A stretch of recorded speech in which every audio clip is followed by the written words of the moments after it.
Vikings D hold up one more time. 3rd and goal.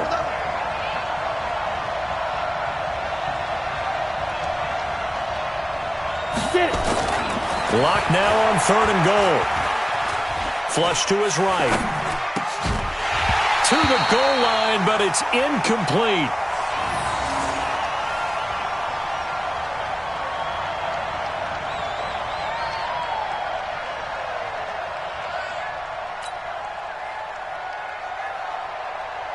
So on 4th down, on comes Brandon McManus and the field goal unit for the Broncos. From the right hash at a bit of a tight angle. The kick by McManus is good. 3-0 after 1 on EA Sports. Broncos football as we begin quarter number 2, as we'll see one following the score on the final play before break.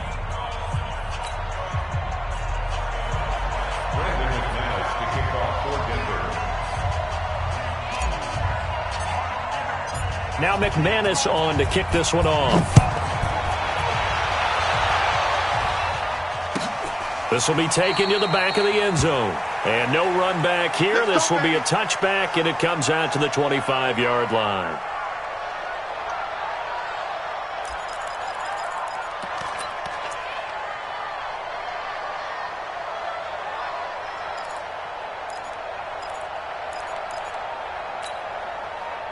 The offense now at the line, ready for their next drive. They threw an interception the first time they had the football, only gave up 3 points off of that, so it shouldn't be a difficult hole to overcome. It really shouldn't, as long as they're not listening to the chatter coming from... And nothing but green grass here, middle of the field. Touchdown, Vikings! T.J. Logan, his 3rd touchdown now on the year. And the Vikings have taken the lead. Not a whole lot to recap on that drive. Just one play, 75 yards to the house. Yeah, it's a long way to go. And remember, rarely is it a straight line 75 yards, too. So whatever the final number is, a well-deserved seat on the bench, a little oxygen if he wants it as well. And a fair catch signaled for and taken successfully.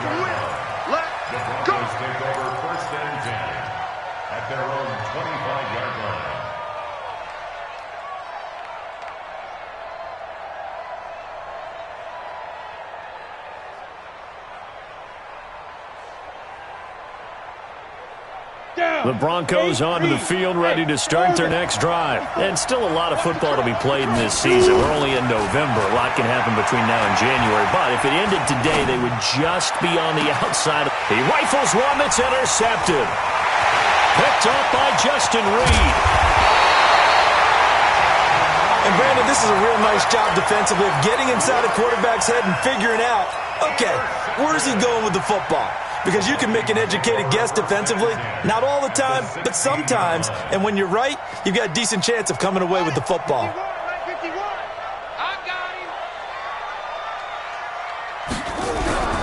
They'll run on 1st down. Logan. And they get to him quickly here as he stopped right around the 13.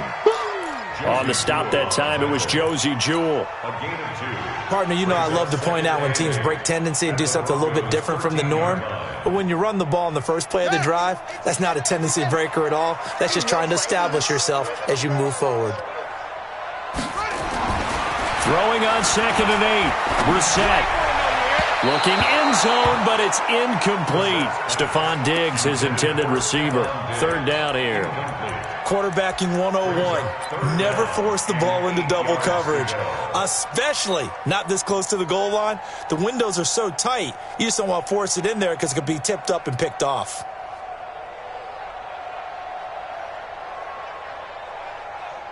Well, good field position to start the drive, but under the gun now here on 3rd and 8.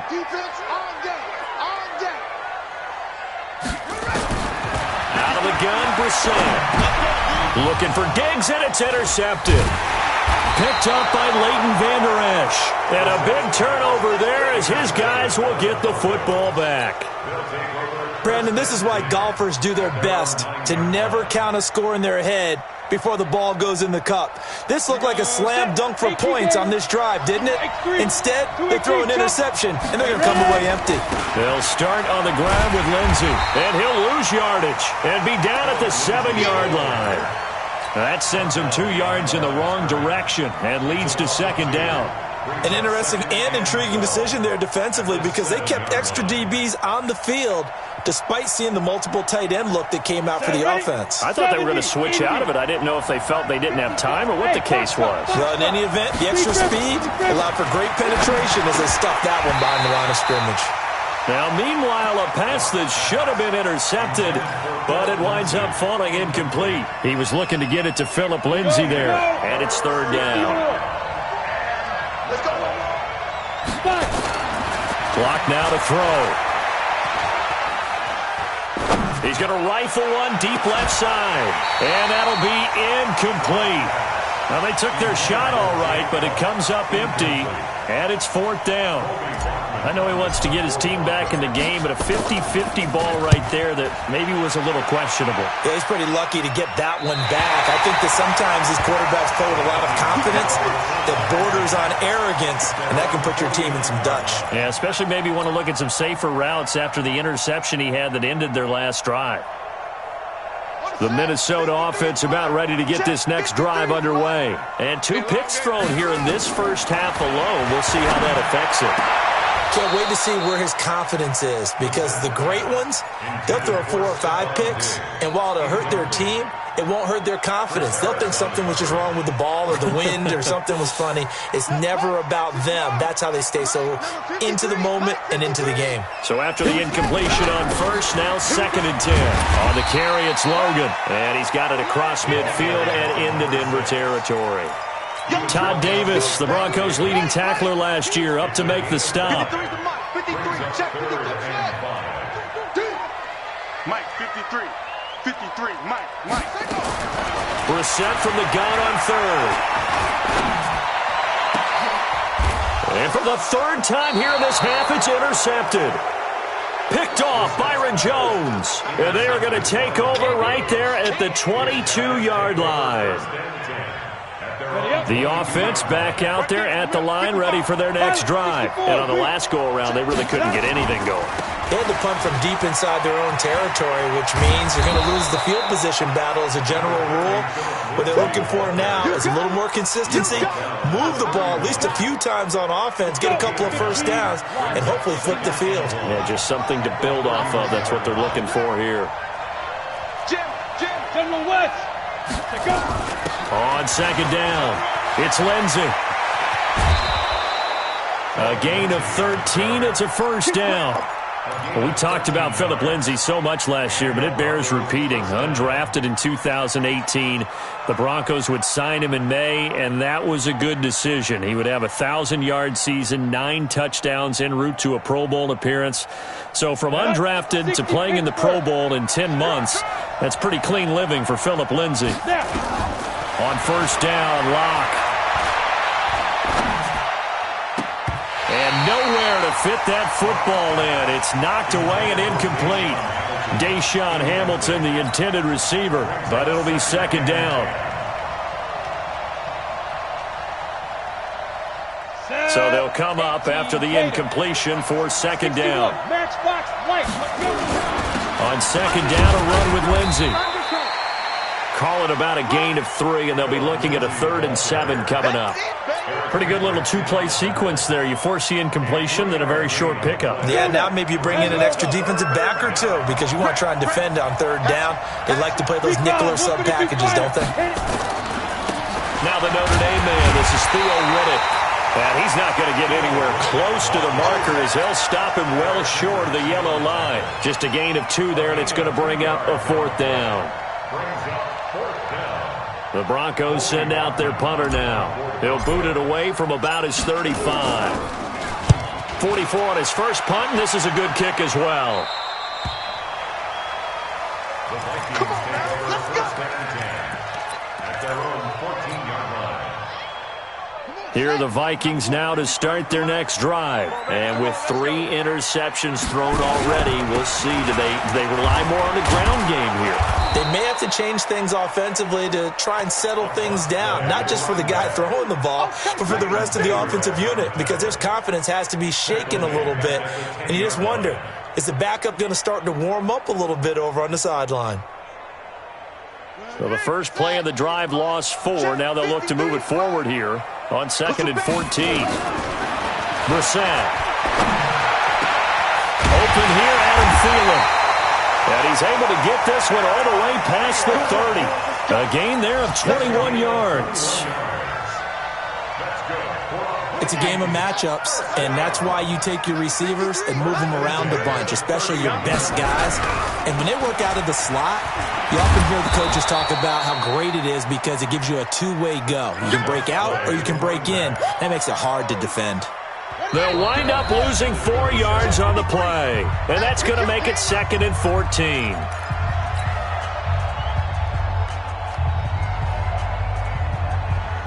A reminder, once we hit halftime, as we do all season, we'll send it down to Jonathan Coachman in Orlando. He'll have all the stats and scores from games in progress around the NFL. The best multitasker in the business, the coach. And his pass is intercepted for the 4th time today. It's Chris Harris with a pick. We haven't even escaped the first half, and he's already thrown 4 picks. And Brandon, back in the good old days, probably back before you were born, if your starter threw 4 in the first half, he might throw 8 or more for the game because they weren't going to pull him out. But nowadays, the patience level isn't quite there. He's going to have to make some real adjustments, or the backup may see some time. That one going for a gain of 11 and a Bronco first down. So 1st and 10 now from the 30. Block now on 1st down. The completion to Riddick. And the ball is knocked out, and this belongs to the Vikings. The psychology of the game never ceases to amaze me because you would think there would never be a fumble from what we hear from coaches all the time, right? And how much they practice not fumbling. Practice it, preach it, talk about it all the time. You would think no one would ever turn it over. Yet they are humans out there running around, and we just saw another one. Opportunistic by the defense. Give him a couple on the carry there. 2nd and 8.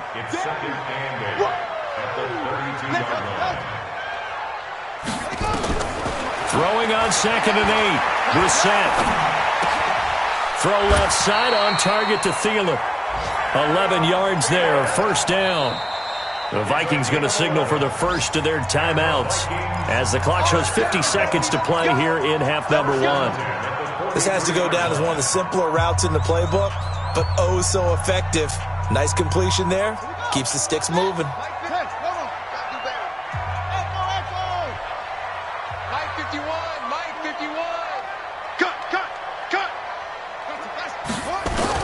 Brissett to throw on 1st. Left side caught by Diggs. 7 yards, the pickup on the pitch and catch. Able to get 7 on that 1st down pass play. 2nd and 3. Brissett now lets it fly for Thielen. And now here is another interception. Picked off by Kareem Jackson. And the return this time will go out to the 42-yard line. The interception woes, they just continue to mount. He's thrown 5 picks. At this point, you got to be thinking, is it something between the ears? I think a confidence hit does occur once you start getting those numbers up there a little bit. But as you and I both know, it's not always just one guy's fault. Maybe somebody ran a wrong pattern. Maybe some balls were tipped. It could be so many different things. Bottom line, though, it comes back to the guy throwing them. Ball on the 42 as they come up 2nd and 10. Back to the air on 2nd down. It's Locke.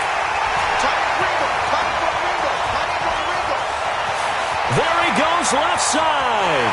And he will take this one home. It's a touchdown. Well, we know this defense has athleticism. Spots like that prove us right. I love the way that you spotlighted the athleticism because you and I both know the best athletes on the field, they play on defense. I don't know. I was a kicker. You got to remember that now. Come on, come on. Fine. Let's go. Do it. The Broncos take over 1st and 10 at their own 25-yard line.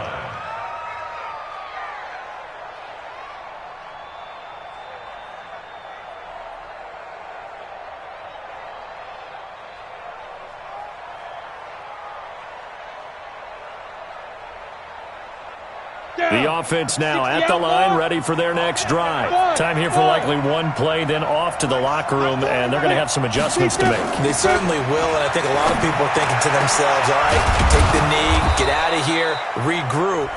But how will the head coach and his staff approach halftime? Will it be angry? Will it be clinical? Will they be calm? Will they just let it all out? Who knows? I'd love to be a fly on the wall for this one, though. And this should be the final play before the quarter ends. A final shot before half for Locke. He's going to throw one up for the end zone. And that is incomplete. Took a shot there on first down, but he couldn't reel it in. Due to time constraints, we move you forward in today's broadcast to the beginning of the third quarter. The Vikings have to like their position. They've got the lead. They get this football as well as we are back and underway for the second half. And no run back here. This will be a touchback, and it comes out to the 25-yard line.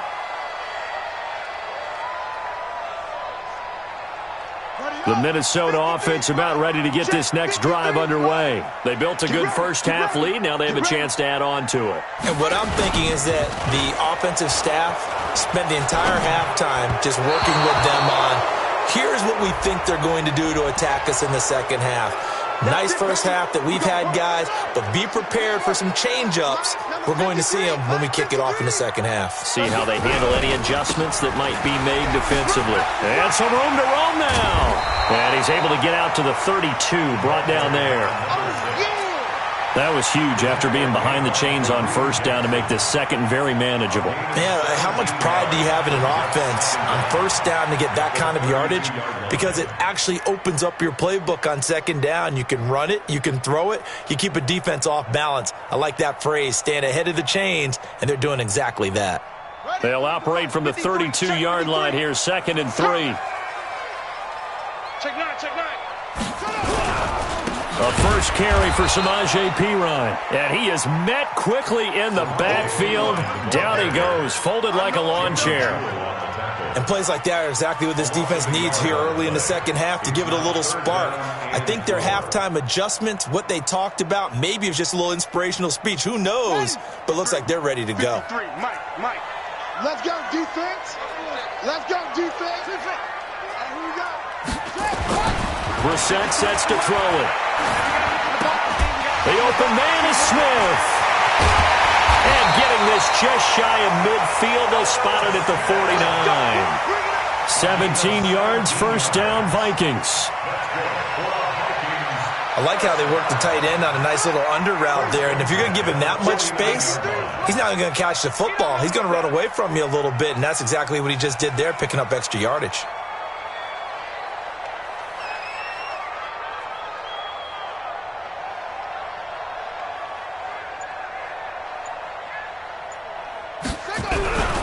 On first down, it's Logan. Takes to midfield, but no further. Just a yard there.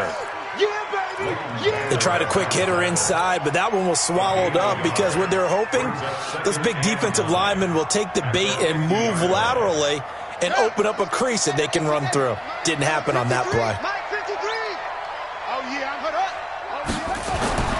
From the midfield strike, they'll look to throw. And they're not able to hook up there. Incomplete. He was looking for his tight end there, Kyle Rudolph. And it's third down.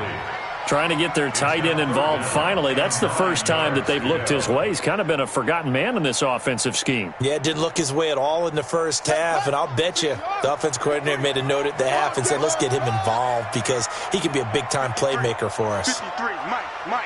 I got you, Pop. 53 to Mike. 50.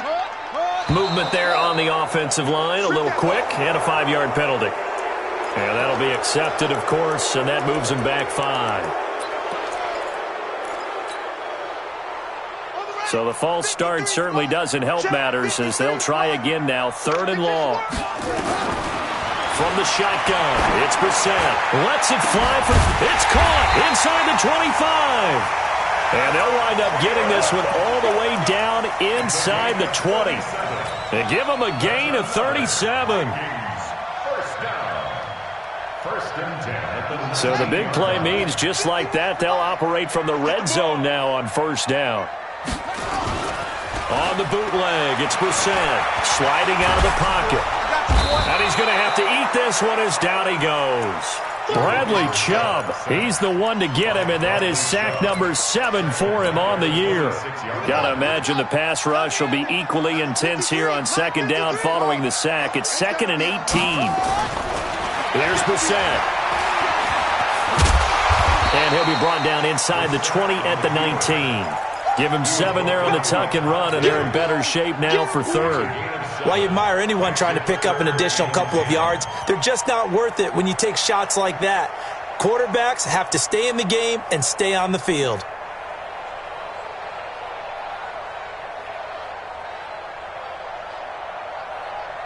Here comes the 8th play of the drive, and they need a full 10 yards on third down. From the gun, here's Brissett. Escaping the pressure right. He's got his man. It's taken in for a Viking touchdown. Sterling Shepard, his 3rd touchdown now on the year. And the Vikings are going to widen that advantage. Now Bailey to tack on the extra point. And it's 21-3.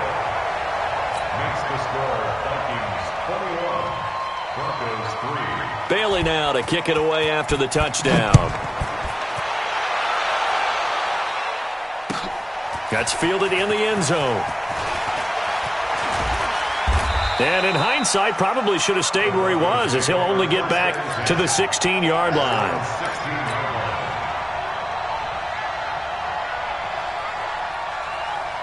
The Broncos onto the field, ready to start their next drive. And their halftime hole now even deeper, and they need a big drive here just to answer the first touchdown of the second half scored against them. They were down at the half. Now, as you mentioned, they're down a little bit bigger, but no time for discouragement. Just got to get back to it, right? Put your shoulder against the boulder and start pushing and try and get back to where you were to start the half. On first down, right back to Lindsey. And he is going to be stopped cold behind the line of scrimmage. That's going to go as a loss of a yard, and it'll be second down. Let's go. 60-yard. At the 26-yard line. Coming to you. Hey, Charlie. Now. On 2nd and 11 now. Lock. Sutton reeling it in on the left side. 4 yards on the completion, and it sets up a third down. Brandon, perfect defense in this situation would have meant that there was an incompletion that would have picked it off. Okay, so they gave up the completion. But I really enjoyed watching how the defense stayed in sync, stayed in great communication, and as he dragged it. As Sanders has it poked free, and the Vikings pick up the football. And he'll bring this one back to the 29. Well, he did what he's known for. He made the catch, then he turned into a runner, took the contact, and coughed it up. And all I remember as a player, when they catch the ball, when those acrobatic guys catch it, you have to make them pay sometimes. You have to put it on them, big tackle, knock the ball free, anything you can do to slow them down. Defensively, it was Leighton Vander Esch up from his linebacker spot. But we just saw a great example of what we talked about with his coach prior to the game. He's definitely one of the better linebackers at reading a play and flowing to make the stop before it turns into something big. First play of the drive goes the wrong way. Here's 2nd and 12. They run again with Logan.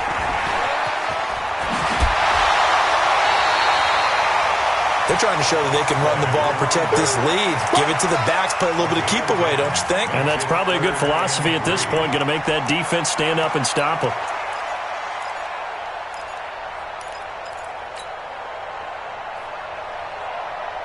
Let's go next. Touchdown. Switch up. On third down, Logan. And he will have the first down across the 20 to the 19-yard line. Let's go. 3 yards there, good enough to keep the drive moving. Exit. On 1st and 10, Brissett flushed out right. And eventually taken down here. Great coverage downfield. Leighton Vander Esch wreaking havoc with a sack. I think normally we would talk about this more with basketball players and football players, but let's adopt it in this case. He's a stat sheet stuffer. Had the interception earlier, now a sack. What, he just needs a touchdown for the trifecta. That's about all he needs, and he's going to go for it. And the pressure gets to him again.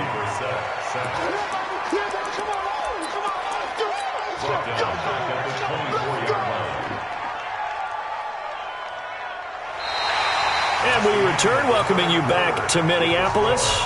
It's the Vikings in possession of the football and the lead. They'll be looking to add to that total as we begin quarter number 4. 3rd and 15 here after the first and second down plays went in the wrong direction. Now Brissett. And unable to connect, incomplete. Now give them credit, they took their shot, but it's going to bring up 4th down. You can tell they were hoping for a flag there offensively. Several on the sideline motioning. Hey, why not a penalty? Why not a penalty? What did you see? Yeah, I think you've got to let them play, and the officials are instructed. If there's contact coming from both sides, no flag. Let them fight it out. And forces 4th down. So it's 3 more points, and that widens this thing out even further here in the 4th. And you know in this league, you can never have enough points, but this widens it out, as you said, and now it's all about ball control, isn't it?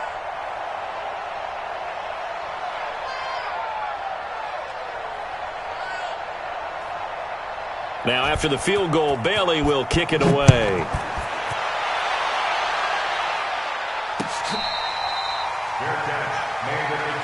Let's go. The Broncos take over 1st and 10 at their own 25-yard line. The offense back out there at the line, ready for their next drive. And the turnover last time, that's sort of been symptomatic of their struggles here in this one. Big word. I like it, though, because you're exactly right. You like that, don't you? All game long, they've struggled moving the ball, turning it over on the last possession. Is that word again, symptomatic? Yeah. I like that. Your analysis symptomatic of the success of this broadcast. What I like is that you gave me the word, and I just kept using it.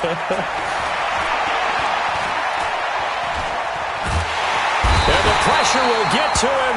He goes down. Now, there is a flag on the play, but this looks like holding on the offense. Good job.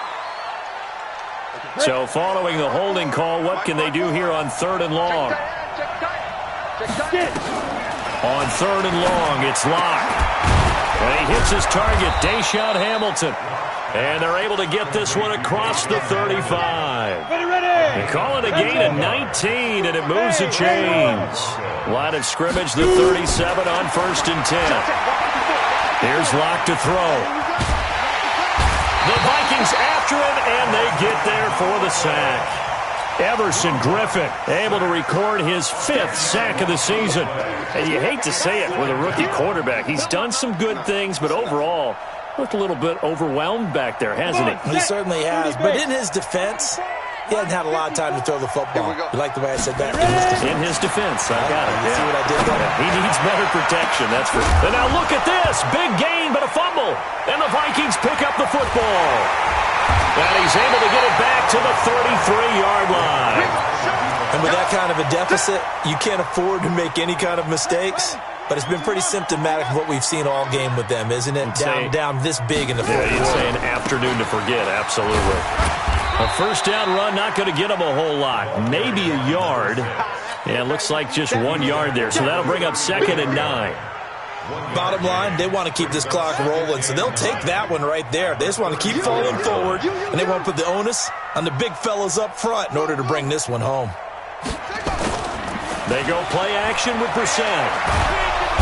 Nowhere to escape, and he goes down. Bradley Chubb make that now 8 sacks for him on the season. Sack, baby. Sack. 53 at the mic. 53. It's 3rd and long for Brissett. Going deep for Diggs. And that'll wind up incomplete. Bold play call there. Now it's 4th down. 4th quarter, you've got the big lead. If you're coaching, Charlie, you still taking shots like that downfield? I'd be a little more concerned with running some clock and making sure you're taking care of the lead, because you keep flinging it around, you throw a couple of picks, you can put yourself in jeopardy. Here we go. Here we go. Here we go. At their own 27-yard line. Here we go. The offense now at the line, ready for their next drive. They're sort of seeing themselves spiral out of control. Let's see if they can get things back on track. And this is where the coach is walking that line of being calm and really being firm with his team. I had one tell me once, when we were having a tough patch, this too shall pass, this too shall pass. And if we kept having a rough patch, he said, but you've got to do something to make it pass. And that's what they have to do. They've got to get some control back, get themselves reasserted, and calm things down. See if they can get calm and reassert themselves here. Able to get 7 on that first down pass play. 2nd and 3. Now Locke. He'll let this go for the end zone. And not only did he drop it, he dropped it in the end zone. Another incompletion. It's a wonder he's still moving around back there the number of times he's been sacked. Yeah, he's staying out there, isn't he? And you don't think about it much in a game like this, but he's showing incredible leadership. Still competing, still fighting, not taking himself out of a ball game that appears lost. He's got a first down and more inside the 30. It'll be a pickup of 16 and a Bronco first down. Ready? 8, read. Hey, team 6. Team 6. On 1st and 10, here's Locke. And the coverage terrific there as that's knocked down and incomplete. There to knock that one away defensively, Eric Kendricks. Just nothing there again. He's been sacked multiple times. We've seen the interceptions, of course. He's really been through the ringer, hasn't he? And what we've seen is a defense that's well coordinated. The front and the back really in sync. The front putting on the pressure. And caught by Sanders. Touchdown Broncos. Emmanuel Sanders. His 4th touchdown on the year. And the Broncos get a bit closer.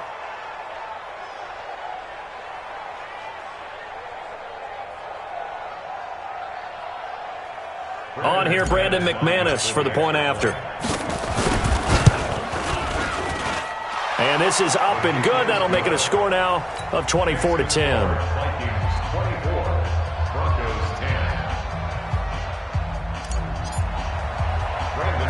After the touchdown, here's McManus now to kick it away.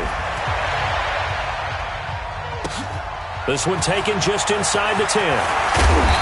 And a good return as he'll be stopped just shy of the 30-yard line. The Vikings take over 1st and 10 at their own 29-yard line.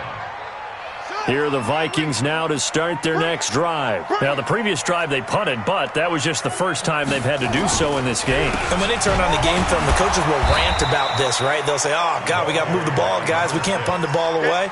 But they have to keep smiles off their faces because that's the first time in the game they've had to do so. They've moved it quite well. They'll overall be happy with what they've seen. After the loss to start out, here's 2nd and 11.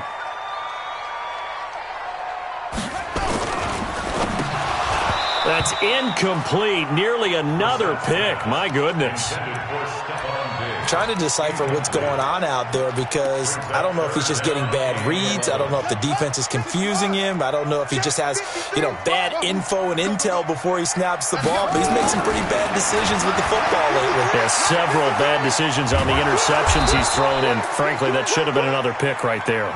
Only able to get back a yard for his efforts, and that leads us to 4th down. And now, defensively, they're going to burn their first time out. Remember, they get an extra time built in coming up here shortly at the 2-minute warning. So they're forced to punt on 4th as this one's away. This is taken at the 15. And that's going to go in the books as a 55-yard punt. Well done. And the Broncos take over, 1st down and 10. The Broncos onto the field, ready to start their next drive. And for them, a touchdown their last go-around. Obviously, they'll be hoping to do that again. And when you start plotting for this drive, when you start thinking to yourself, okay, what are we going to do? You don't go away from what you did before because that worked, but you have to be prepared for wrinkles and counters because you know they'll make some adjustments. The drive starting play, a good one. Give him 19. 2 minutes left to play in this football game here on EA Sports. So it's Bronco football as we get your reset here. They've got a 1st and 10 as they search for a late score. Now a desperation throw deep downfield, and that is incomplete. Showed off the arm strength there, but to no avail. Second down. This defense was definitely alert to the possibility of the deep ball, and they were more than ready for it. They've got the lead, fourth quarter. Maybe can expect more passes like that downfield. To throw on 2nd and 10. Locke. That's caught over the middle by Fant. And he's going to get this all the way down inside the 35. So they'll come up 1st and 10 now from the 33. Locke now on 1st down. And this is intercepted, and that should do it. Mackenzie Alexander with a pick. So many times we end a game, and as we're recapping it, we're talking about what offenses did and how they won the game. Let's flip this one over. The defense, they frustrated the offense the entire ball game. That's why they're walking out of here with a victory. And they're going to love to walk out of here with that as their final act, that interception. Good way for them to end it. It's a 7-yard carry to set them up with a 2nd and 3. I have to chuckle to myself a little bit, Brandon, because right now I could be in that huddle with that offensive line. I know exactly what they're saying. If you call a pass play here, we're going to call timeout. Run the football. We got control of this thing. Get him behind us and let's go. Their time to shine. That one good for a 1st down pickup of 18 yards. Let's go. Vikings. 1st down. Here we go. 1st and 10 at the 47. They'll run on 1st down. It's Logan. On the tackle that time, Shelby Harris. Doubling this guy has to be a priority before moving up to the next level because the big fella, he just ate that one alive, just stuffed it. In fact, before the game, he was talking to us, and he's like, hey, these pants make me look fat? And we said, nah, man, you're just a whole lot of guy. He is at well over 300 pounds. He's a big man. This is Logan, and he's got it across midfield and into Denver territory. So the final seconds have ticked away in this Minnesota victory, and it's going to be their defense that gets the ink in the headlines tomorrow, and for good reason. They forced 5 turnovers in this game. And while we were watching this game unfold, I kept thinking about when we did our training camp tour and something that you noticed along the way. Just about every camp we visited, when the defense got together, everyone was doing ball drills. Defensive linemen, linebackers, secondary, because they understood how vital it was to take the football away. And they wanted every opportunity. When the ball was knocked free, they want all those guys to be familiar with touching the ball so they could pick up the fumble or get the interception, and we saw it pay off in this one here. Yeah, 5 times. They'll remember this one. So for the Vikings, the win gets them a step closer to 500 at 5-6. And they'll be able to enjoy this one through the bye week before they get back at it again. Meanwhile, for Denver, it's a loss that'll drop them back to 500 through 10 games. And they'll try to get back on track next week as they head up to Orchard Park to take on the Buffalo.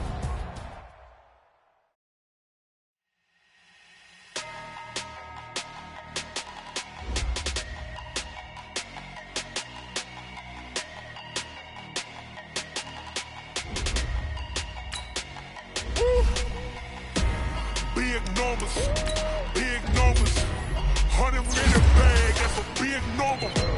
Big numbers, big numbers.